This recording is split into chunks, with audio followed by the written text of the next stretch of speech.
जय श्रीराम. हिंदुत्ववादी सभा आहे म्हणे, सगळे मुख्य झाले काय? जय श्रीराम. जय जय श्रीराम. हर हर हर हर छत्रपती शिवाजी महाराज की. धर्मवीर छत्रपती संभाजी महाराज की. पुण्यश्लोक अहिल्यादेवी होळकरांचा, महामानव डॉक्टर बाबासाहेब आंबेडकरांचा, महात्मा ज्योतिबा फुलेंचा. आज संभाजीनगर जिल्हा परिषदचे सर्व पदाधिकारी यांचा सन्मान सोहळा इतक्या भव्य दिव्य स्वरूपामध्ये पार पडतोय. या कार्यक्रमामध्ये सर्व पदाधिकाऱ्यांना आशीर्वाद देण्यासाठी उपस्थित आदरणीय रामगिरी महाराज, व्यासपीठावरती उपस्थित या महाराष्ट्रातील 346 जातींचं कल्याण करणारं खातं, गोरगरिबांचं उपेक्षितांचं खातं, राज्याचे लोकप्रिय मुख्यमंत्री देवाभाऊनी ज्यांच्या ताब्यात दिलंय, ज्यांच्यावरती त्यांच्या कल्याणाची जबाबदारी दिली आहे, असे संभाजीनगरचे सुपुत्र आणि महाराष्ट्राचे ओबीसी खात्याचे मंत्री माननीय अतुल सावे साहेब, माननीय शिवाजीराव ढवळे साहेब, माननीय संजय खंबायते, डॉक्टर दिनेश परदेशी साहेब, नगराध्यक्ष वैजापूर, आणि ज्यांचा आपण सन्मान करणार आहे, अत्यंत लोकप्रिय आहेत, सातत्यानं लोकांच्या मध्ये असतात, ते नवनिर्वाचित जिल्हा परिषदचे अध्यक्ष माननीय अविनाश गलांडे पाटील साहेब, उपाध्यक्ष माननीय जितेंद्र जयस्वाल साहेब, बांधकाम सभापती माननीय सचिनजी गरड साहेब, शिक्षण व आरोग्य सभापती माननीय ज्ञानेश्वर मोठे साहेब, महिला व बालकल्याण सभापती माननीय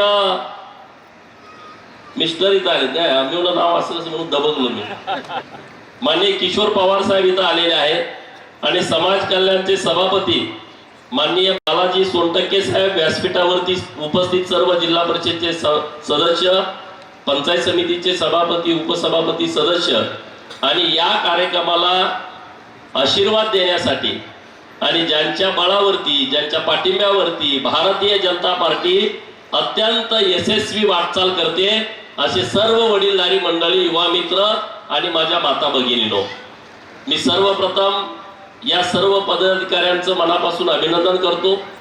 माननीय गलांडे पाटील साहेबांचं मनापासून अभिनंदन करतो की त्यांचं माझं फोनवरनच बोलणं होतंय नेहमी, पण आज आवर्जून म्हटलं त्यांना शुभेच्छा देण्यासाठी संभाजीनगरला यावं. 1997ला ज्यांच्या राजकारणाची यशस्वी सुरुवात झाली आहे, ग्रामपंचायतचा सदस्य, ग्रामपंचायतचे सरपंच, कृषी उत्पन्न बाजार समितीचं सदस्य, जिल्हा परिषदचं 3 वेळा सदस्य, बांधकाम सभापती, शिक्षण अर्थ सभापती, आणि आता तर जिल्ह्याचे अध्यक्ष म्हणून ज्यांच्या हातामध्ये माननीय देवाभाऊनी आणि सावे साहेबांनी जबाबदारी दिलेली आहे, ती जबाबदारी पार पाडण्याची प्रचंड शक्ती परमेश्वराने आपणाला द्यावी, आणि आपल्या हातून छत्रपती संभाजीनगर जिल्ह्यातील ज्यांच्या आशा जिल्हा परिषदकडे लागलेल्या आहेत, गोरगरिबांची कामं या जिल्हा परिषदच्या माध्यमातून होणार आहे, ती करण्याची प्रचंड शक्ती आपल्याला द्यावी, अशी मी प्रार्थना परमेश्वरचरणी करतो. मित्रांनो, सावे साहेब आज व्यासपीठावरती आहेत, मी जास्तीचा वेळ घेत नाही, परंतु सावे साहेबांच्याकडे जे खातं आहे ते खातं गोरगरिबांचं काम करणारं खातं आहे. सर्वसामान्य लोकांच्यासाठी नवीन योजना माननीय देवाभाऊनी आणि अतुल सावे साहेबांनी केलंय. कारण आपलं महाराष्ट्र देशामधलं पहिलं राज्य आहे की ज्यांनी ओबीसी मंत्रालय 2014 ते 19च्या दरम्यान नव्यानं स्थापन केलं. मंत्री महोदय त्यासाठी नेमले, हे पहिल्यांदा महाराष्ट्रामध्ये घडलेलं आहे, आणि त्या खात्याच्या माध्यमातून सावे साहेब खूप चांगल्या योजना राबवत आहेत. मराठा समाजासाठी राबवणाऱ्या योजना वेगळ्या, ज्या ओबीसींना योजना त्याच योजना मराठा समाजासाठी, ओबीसींच्या साठी राबवल्या जाणाऱ्या योजना वेगळ्या. हे नीटपणे आपण सगळ्या लोकांनी समजून घेतलं पाहिजे. देवाभाऊ हे पहिले मुख्यमंत्री आहेत. या महाराष्ट्रातल्या गरीब मराठा समाजाच्या मुलांना एक वेगळी संस्था स्थापन केली पाहिजे असं या मुख्यमंत्री महोदयांना वाटलं. अनेक मुख्यमंत्री झाले, परंतु त्या मुख्यमंत्र्यांना कधी गरीब मराठा समाजाच्या मुलांचं कल्याण करावं, त्यांच्यासाठी धोरण राबावं, त्यांच्यासाठी एखादी संस्था स्थापन करावी असं कुठल्या मुख्यमंत्र्याला वाटलं नाही. ह्याच्या अगोदर मागासवर्गीयांच्या मुलांच्यासाठी डॉक्टर बाबासाहेब आंबेडकर यांच्या नावानं बार्टी संस्था काम करते आहे. आदिवासी समाजाच्या मुलांच्यासाठी TRTI नावाची संस्था काम करते आहे. परंतु मराठा समाजाच्या मुलासाठी संस्था नव्हती, ओबीसींच्या मुलांच्यासाठी संस्था नव्हती. देवाभाऊनी ही संकल्पना राबवली आणि या महाराष्ट्रातल्या गरीब मराठा मुलांच्यासाठी राजश्री शाहू महाराजांच्या नावानं सारथी नावाची संस्था स्थापन केली. जेव्हा सारथी संस्था स्थापन केली तेव्हा लोकांनी टीका केल्या, या संस्थेचा उपयोग काय आहे, या संस्थेचा फायदा काय होणार आहे. आणि मला आज आनंद आहे तुमच्या समोर सांगायला, या सारथी संस्थेच्या माध्यमातून महाराष्ट्रातल्या गरीब मराठा समाजाची हजारो मुलं अधिकारी झालेले आहेत. त्याचं सगळं श्रेय हे सारथी संस्थेला जातं. त्याला क्लास देणे, त्यांच्यासाठी वसतिगृहाची सोय करणे, दिल्लीमध्ये UPSCचे क्लास मुलांच्यासाठी लावून देणे, पुण्यामध्ये, मुंबईमध्ये, संभाजीनगरला, नागपूरला या इथं MPSC करणाऱ्या मुलांच्यासाठी हे सगळी योजना या सारथीमधून सुरू आहे. महाज्योतीमध्ये तेच झालं. ओबीसींच्यासाठी संस्था नव्हती, सरकारनं महात्मा ज्योतिबा फुले संशोधन आणि प्रशिक्षण संस्था महाज्योती नावाची संस्था स्थापन केली. आणि आज सावे साहेबांच्या नेतृत्वामध्ये गरीबाची पोरं, सोनार सुतार लोहार कुंभाराची नाभिकाची पोरं, ज्यांना कधी कुठली योजना मिळाली नाही, अशी मुलं आज MPSC आणि UPSCच्या माध्यमातून इकडं महाराष्ट्रामध्ये तहसीलदार प्रांत होत आहेत आणि दिल्लीमध्ये UPSCचा क्लास करून UPSC एक्झाम पास होत आहेत. याचं सगळं श्रेय माननीय अतुल सावे साहेबांना आणि देवाभाऊंना जातं. मला आनंद वाटतोय की सावे साहेबांचं अभिनंदन केलं पाहिजे. 22 मुलं वैमानिक केली सावे साहेबांच्या खात्यानं. 22 मुलं, ते सुताराची लोहाराची कुंभाराची पोर आहेत. एक तर मुलगा वैमानिक झालाय, तो अनाथ आहे. साहेब त्याच्याविषयी बोलतील.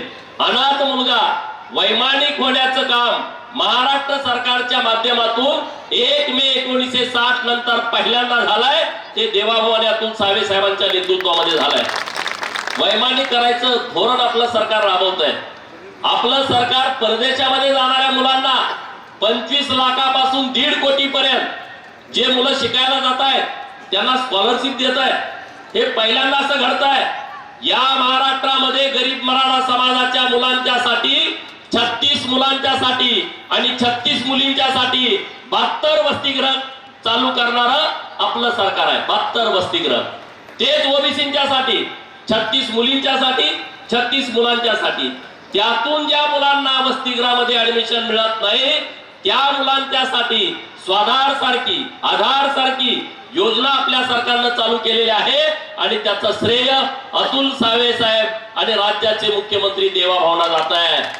ज्या मुलांना वसतिगृहात ऍडमिशन मिळत नाही, पहिले आमदारांची सही घ्यायची, 5 ऍडमिशन व्हायची, आता ते बंद केलं. स्पेशल कोटा तालुक्याला, जिल्ह्याला आमच्याकडे लोक यायची पत्र द्या की तुम स्पेशल कोट्यातून आम्हाला ऍडमिशन मिळावं.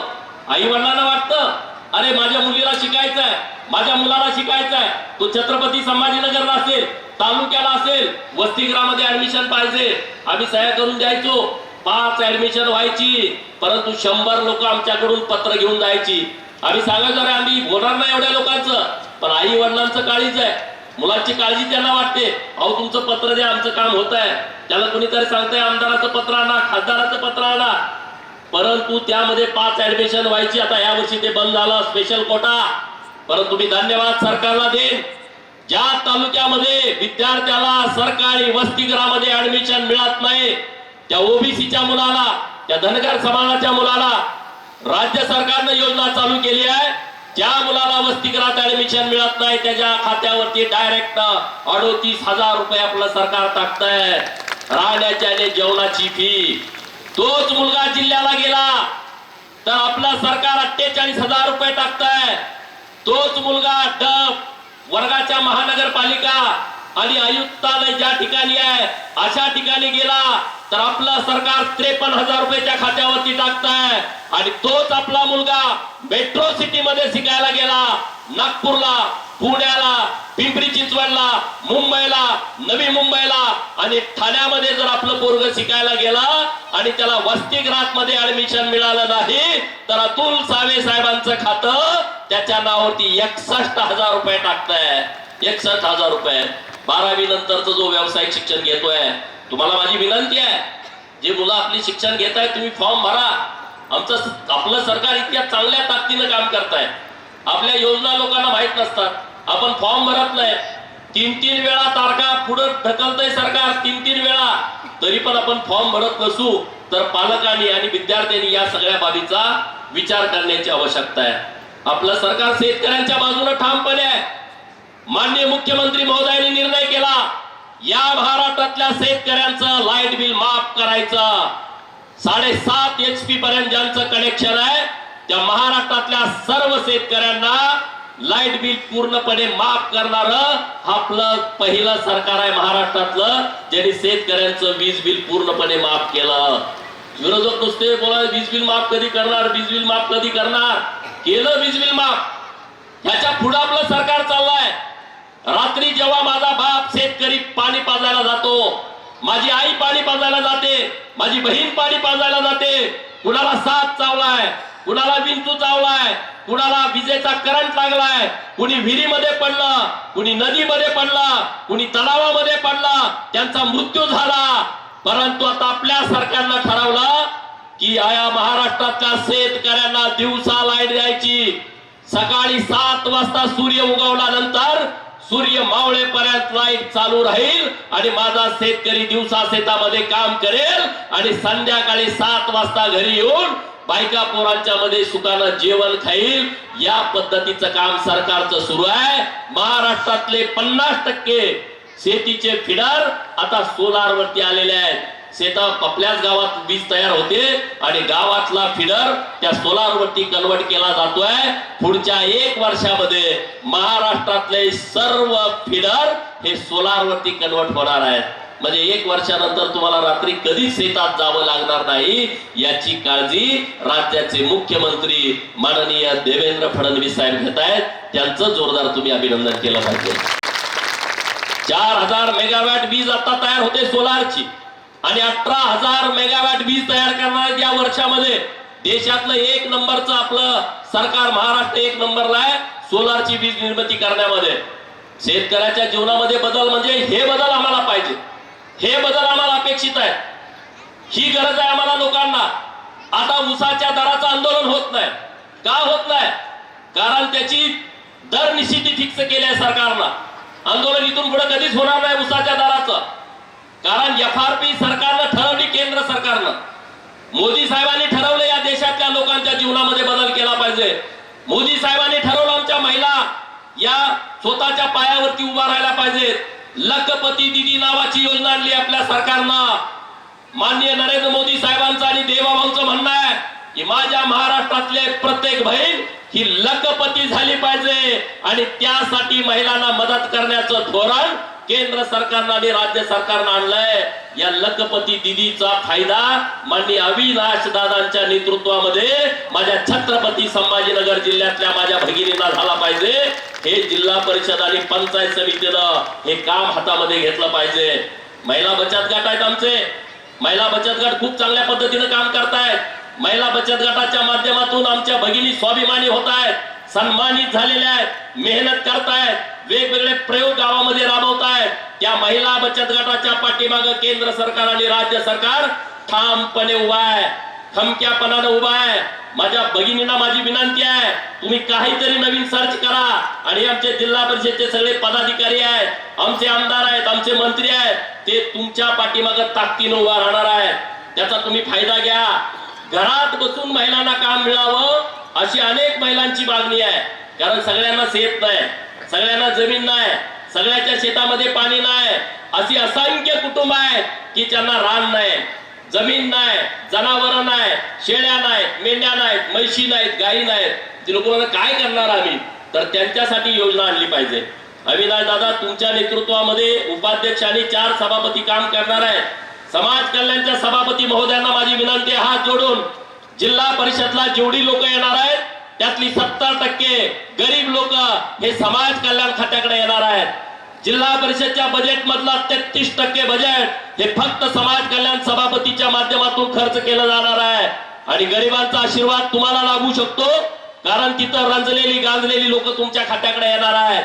तुमच्या तिथल्या सगळ्या अधिकाऱ्यांना सूचना द्या, छत्रपती संभाजीनगर जिल्ह्यातला कुठलाही गरीब माणूस जेव्हा जिल्हा परिषदला येईल, त्या जिल्हा परिषद मध्ये आलेल्या, गावाकडून आलेल्या, चप्पल फाटलेल्या, रानात रापलेल्या, त्याचा चेहरा काळा पडलाय, जो एकदम असा गरीब माणूस आहे, त्या माणसाचं काम थांबलं नाही पाहिजे. अशा पद्धतीच्या सूचना तुम्ही समाज कल्याण विभागाला द्या. बघा तुमच्या अख्ख्या जिल्हा परिषदला आशीर्वाद लाभल्याशिवाय राहणार नाही. कारण मी ते अनुभवलंय. मागे जेव्हा जिल्हा परिषद सांगलीमध्ये आमची सत्ता आली आणि माझा भाऊ जिल्हा परिषदचा सदस्य होता, मला म्हणाले बांधकाम सभापती घ्या, अमुक घ्या, तमुक घ्या. मी म्हणलं नाही, मला समाज कल्याण खातं द्या. आणि समाज कल्याण खातं घेतलं आणि भावाला मी एकच सूचना दिली की कुणाचा चहा प्यायचा नाही, माणूस आलेला चहा पिल्याशिवाय गेला नाही पाहिजे. आणि त्या प्रत्येक माणसाचं काम झालं पाहिजे, कारण उपेक्षितांच्या सगळ्या योजना ह्या फक्त समाज कल्याण खात्याकडे आहेत. आणि ते पुण्य तुम्ही मिळवू शकता, ते खातं तुम्ही चांगल्या पद्धतीनं चालवा. अशा पद्धतीची मी तुम्हाला विनंती देतो. हिंदुत्ववादी विषयावरती आमचे सहकारी मित्र अगोदर बोलले की वारकऱ्यांच्या बाबतीमध्ये आता काही लोक स्टेटमेंट करायला लागलेले आहेत. जे लोक स्टेटमेंट करतायत ते एकादशी दिवशी मटण खातायत. जी लोक वारकऱ्यांच्या वरती स्टेटमेंट करतायत ते संकष्टी दिवशी अंडा करी खातायत. जी लोक आता वारकऱ्यांच्या वरती महाराष्ट्रामध्ये बोलायला लागलेत ते मटण खाऊन दगडूशेठ गणपतीचं दर्शन घ्यायला जात आहेत. आणि त्यामुळं अशा स्टेटमेंट करा महाराष्ट्रानं गांभीर्यानं बघण्याची आवश्यकता नाही, असं माझं मत आहे. जे देवाला पायाच पडत नाहीत त्यांनी देवाच्या विषयी बोलू नये. जे वारकरी संप्रदायाच्या विषयी चुकीच्या पद्धतीनं वागतात त्यांनी वारकरी संप्रदायाला सल्ला देण्याची गरज नाही. जे साधूंना मानत नाहीत, जे संतांना मानत नाहीत, त्यांनी आमच्या संतांवरती, साधूवरती बोलायचीच गरज काय आहे? आम्ही बघू ना, आम्ही देवाला मानतो, आम्ही आस्तिक आहोत, आम्ही नास्तिक नाही आहे. मतं घेण्यासाठी आम्ही आस्तिक आणि नास्तिक होत नाही. आमच्या देवाच्या प्रति सच्ची निष्ठा आहे, आमची श्रद्धा आहे, अंधश्रद्धा नाही आहे. आणि त्यामुळे या महाराष्ट्रातल्या सगळ्या सहकारी मित्रांना मला विनंती करायची आहे, आपले जे साधू आहेत, आपले जे संत आहेत, त्या संतांचा सन्मान ठेवणं आपली जबाबदारी आहे. संतांच्या विषयी कोण बोलत असेल तर त्याला ठोस उत्तर देणं ही आपली जबाबदारी आहे. आणि त्यामुळे कोण ते शरद पवार गटाचे कोणी लोक बोलली ना, त्याला जशाच तसं उत्तर द्या. भोंदूगिरी करणाऱ्यांचं आम्ही समर्थन करत नाही. लोक आम्हाला बोलतात, विचारतात त्या अशोक खरातचं काय? अरे अशोक खरातला जोड्यानं मारा हे म्हणणारे आम्हीच लोक आहे. अशोक खरातला जेलमध्ये टाकणारा या राज्याचा सक्षम मुख्यमंत्री देवाभाऊचा आहे. हे विरोधी लोकांनी कोणी प्रकरण बाहेर काढलं नाही.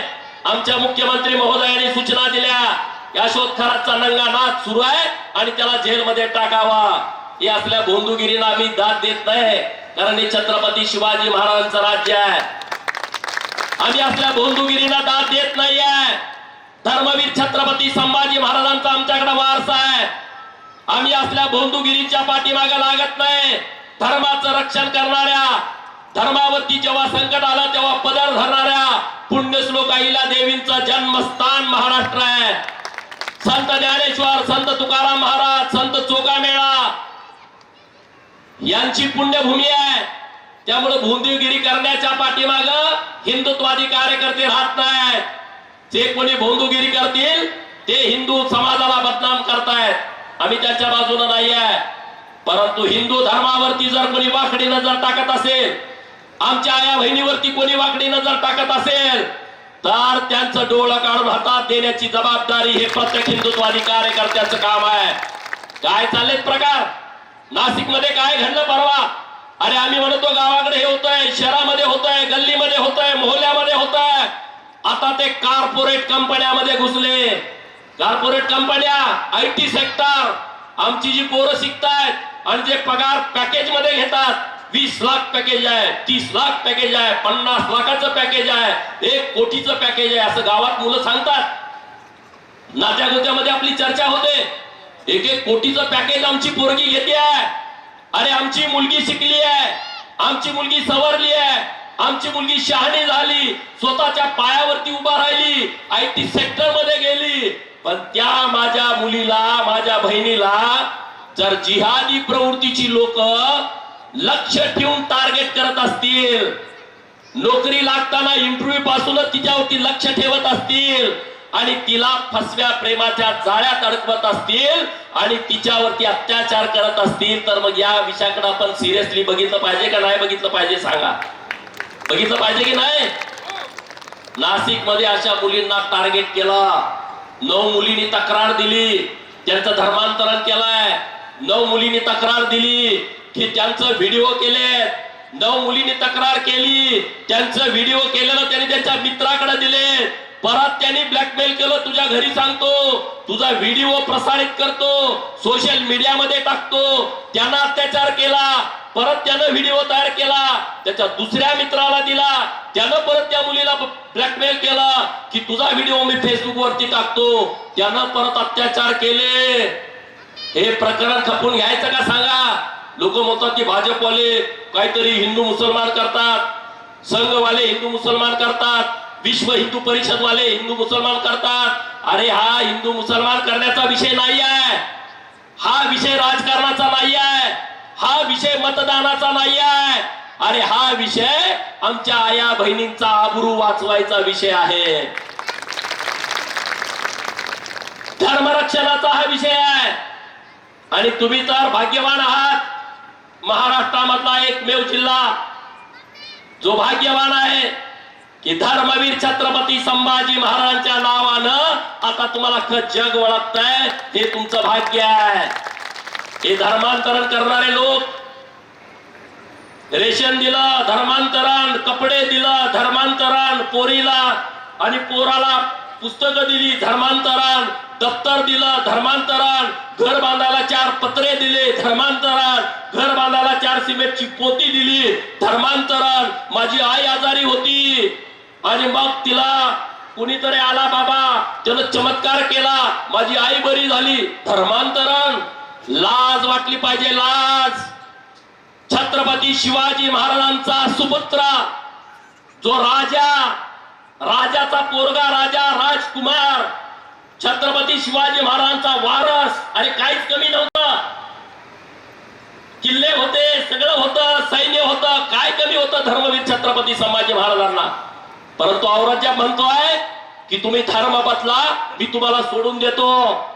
तुम्ही धर्म बदला, मी तुम्हाला सोडून देतो. छत्रपती संभाजी महाराज मानायला तयार नाही. अरे जीव गेला तर भेटणार, पण मी धर्म सोडणार नाही. सांगणाऱ्या छत्रपती संभाजी महाराजांचे आपण वारस आहोत, आपण मावळे आहोत. अरे महाराजांचा हाल किती झाला, त्याला किती मारलं, हात तोडले, पाय तोडले, पहिल्यांदा नख काढली, बोट तोडली, अंगावरती सगळी साल्टी काढली, अंगावरती मीठ मारला, परत अंगावरती सालता आलं, ते परत सालत काढून टाकलं, कान कापले, नाक कापले, जीभ कापली, तारात तापून डोळ्यामध्ये घातल्या. परंतु धर्मवीर संभाजी महाराज बदलले नाहीत. ते म्हणले मेलो तरी चालेल, पण वाकणार नाही, झुकणार नाही, धर्म मी सोडणार नाही. अरे जर धर्मवीर संभाजी महाराजांनीच धर्म सोडला असता तर तुमच्या डोक्यावरती पांढऱ्या गांधी टोप्या असत्या का? असत्या का सांगा ना. जे धर्मांतरण लोक करतायत त्या लोकांना कळायला पाहिजे आपण काय करतोय. आणि म्हणून आम्ही हिंदुत्ववादी का आहोत? स्वतः हिंदू हृदय सम्राट बाळासाहेब ठाकरे साहेबांनी 1988 ला तेव्हाच्या औरंगाबादच्या हमखास मैदानावरती घोषणा केली की मी आजपासून औरंगाबादला औरंगाबाद म्हणणार नाही, संभाजीनगर म्हणणार. 1988, 1998, 2008, 2018, 30 वर्ष गेली. 19 ला हिंदू हृदय सम्राट बाळासाहेबांचे चिरंजीव मुख्यमंत्री झाले. 2.5 वर्ष राहिले, नामकरण करता आलं नाही. माननीय एकनाथ शिंदे साहेबांनी देवाभाव महाराष्ट्राच्या सत्तेमध्ये आले आणि औरंगाबादचं नाव बदललं, धर्मवीर छत्रपती संभाजीनगर केलं. आम्ही काम करणारी लोक आहोत, आम्ही नुसती बोलत नाही. बाजूचा जिल्हा अहमदनगर महाराष्ट्रातला सर्वात मोठा जिल्हा, क्षेत्रफळानं मोठा, राजकीय नेतृत्व मोठी, संवेदनशील जिल्हा.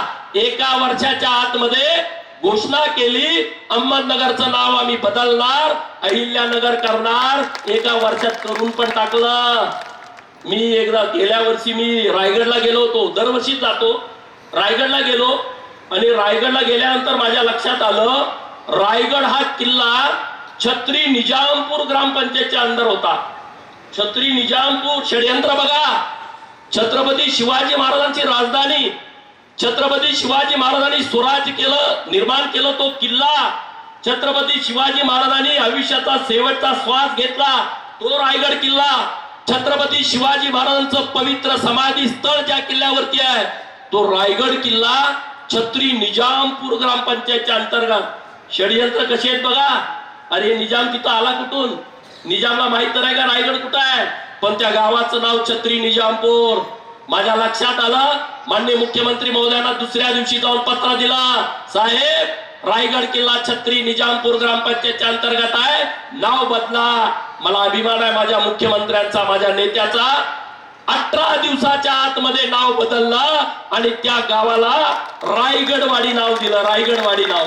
ग्रामविकास खात्याचे मंत्री जयकुमार गोरे साहेब आणि देवाभाऊनी 18 दिवसामध्ये. अरे आम्ही छत्रपती शिवाजी महाराजांचे सच्चे वारस आहोत. या कारणासाठी पन्हाळगडावरती एवढ्या वर्षापासूनच विशाळगडाचं अतिक्रमण होतं, पन्हाळगडाचं काढून टाकलं, तोडून टाकलं, बुलडोजर फिरवला. आणि म्हणून तुम्हाला माझी विनंती आहे, मी जास्तीचा वेळ घेत नाही. आज अविनाश दादांचं जिल्हाध्यक्ष आणि त्यांचे उपाध्यक्ष, त्यांचे सगळे सभापतींचं मित्र, खूप नशीबवान तुम्ही आहात की तुमची एक हाती सत्ता आहे, सरकार तुमचं आहे. अतुल सावे साहेबांसारखा एक सच्चा नेता तुमच्या पाठीमागे खमक्यापणाने उभा आहे. तुम्ही या छत्रपती संभाजीनगर जिल्ह्यातलं गावगाड्याचं कल्याण करण्याचं धोरण तुमच्या हातामध्ये आलंय आणि त्या धोरणामध्ये तुम्ही यशस्वी व्हावं. मी बिरोबाच्या चरणी प्रार्थना करतो. आमचे सगळे पदाधिकारी यांच्या हातून खूप चांगलं काम या छत्रपती संभाजीनगर जिल्ह्यामध्ये घडावं आणि ते काम करण्यासाठी आमचे सगळे सरकारमधले नेते मंडळी हे तुमच्या पाठीमागे ठामपणे उभं राहतील. परत एकदा तुम्हा सर्वांचं मनापासून अभिनंदन करतो. सावे साहेबांना पण खूप खूप शुभेच्छा देतो की त्यांच्या हातून चांगलं काम घडतंय आणि ते नेहमी घडत राहावं. मी तर सातत्यानं त्यांच्याकडे जातो. मुंबईला गेलो तर सावे साहेबांना भेटलो नाही असं होतच नाही, कारण अनेक विषय हे त्यांच्याशी रिलेटेड आहे. गरीब लोकांचे विषय, गावात पालात राहणारी लोक, पिंगळ जोशी, कुडमुडे जोशी, मरेचा गाडेवाला, कडक लक्ष्मीवाला, दारामध्ये रोज येणारा बहुरूपी, दारामध्ये येणारा वासुदेव, दारामध्ये येणारा डवरी, दारामध्ये येणारा गडसी, देवाच्या नावावरती आपल्याकडे जे भिक्षुकरी लोक येतात, या सगळ्या लोकांचं खातं सावे साहेबांच्याकडे. म्हणजे सावे साहेबांचं पूर्वजन्माचं काहीतरी पुण्य असावं म्हणून तुम्हाला हे ओबीसीचं खातं मिळालंय, जे गरिबांचं काम करायचं आहे. आणि त्याच्यापेक्षा जास्त माझ्या धनगर समाजाच्या 22 योजना या पण यांच्याच खात्यातून चालतात. त्यामुळे माझं सारखं काम त्यांच्याकडे लागतं.